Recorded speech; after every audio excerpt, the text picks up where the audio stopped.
Hello, fifth graders. This is Mr. James back with your vocabulary lesson. Hopefully you enjoyed the first part of the story today. I'm looking forward to sharing some of the vocabulary words with you. Our first vocabulary word is going to be found on page 93 in our text. And that word is the word immensity.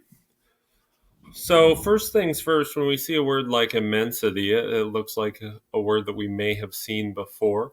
It is a noun in this case, and the word that we may have seen before is the word immense. So I'm thinking about things that might be immense. I'm going to go ahead and read from the text here. And it says, that reminded Brandon of how the explorer Francisco Vasquez de Coronado must have felt while searching for the 7 golden cities of Cibola. Immensity, solitude, in unison with nature. In a word, incredible. Now, unfortunately, I don't see a lot of context clues other than the fact that, before that a little bit, it says, by walking, I got to read back even farther. Sometimes we have to read even more than just that sentence or the sentence ahead or behind it. It says there was something about walking in a wide open desert air surrounded by rock formations older than time itself that reminded Brandon of that explorer. So in a wide open desert, huge rock formations, and there's an immensity to that.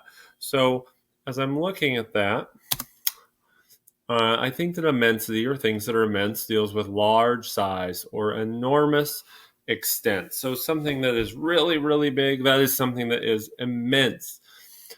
So if I'm using that in a sentence as a noun, I might be able to say the immensity as a thing. The immensity of the universe is difficult for astronomers to truly understand. They can't imagine or they cannot really interpret just how large that is, how big of a size it is. Go ahead and write your own sentence with the word immensity. If you're having trouble with immensity as a noun, you could use the word immense, which is an adjective form of it. And you could talk about how immense something is or how large. Please pause the video and write your sentence now. All right, and we're back. And what's really funny is that our next word comes to the exact same part of the page. Our next word is the word solitude, and it is a noun on page 93. And right in that same part, it said immensity, period. Solitude, period. In unison with nature. In a word, incredible. Now, solitude, as I'm looking at it, we read the same section here, and it really doesn't give us a lot of information because I know what the word means, other than the fact that solitude has that S-O-L, which reminds me of solo, which reminds me of someone being by themselves or an individual. And so solo or sole is often found in words that are talking about oneness, meaning one person, alone. And so alone or secluded by yourself would be what solitude means. So if you are solitary, is meaning that someone is by themselves, or the card game solitaire is a game played by yourself. That's what it means, one player, solitary. So you could say the camper experienced the feeling of solitude while under the night sky. They experienced that feeling of being all alone. No one else is around, just them and the night sky. That would be a feeling of solitude. Go ahead and write your own sentence as you pause the video with the word solitude now. Welcome back. Our last word is also found in the same exact area, and it is the word unison. Now, unison has that prefix in there of U-N-I, and it's the uni prefix. It's not un, which by itself a lot of times means not as a prefix, but this U-N-I is a root that we should probably recognize from other words. In the text, it says, in unison with nature, and when we talk about being in unison, we often refer to singing as being, you're singing in unison, which means that you're singing all together at the same time, which in this case, in unison with nature, means together with nature.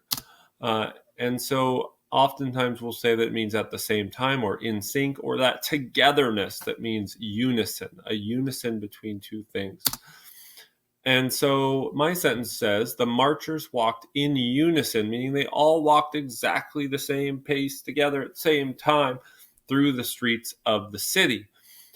If they were not in unison, then they wouldn't really be like marchers. They would be people walking at their own pace, but marching all together at once makes them in unison, just as people are singing all at the same time in unison.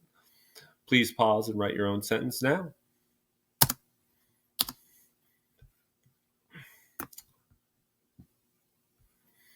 All right, and our right and response reading question talks about how Rhea and Derek's actions and what Brandon's opinion of them are. So you're going to have to go back and you need to figure out what the opinion Brandon has of Rhea and the opinion that Brandon has of Derek, and see if those are fair and accurate.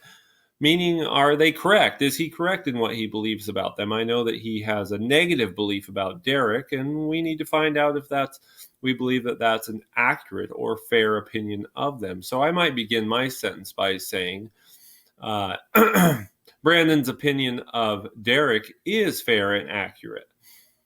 According to the text, it says, and then refer to your example from the text that you have cited within that opinion.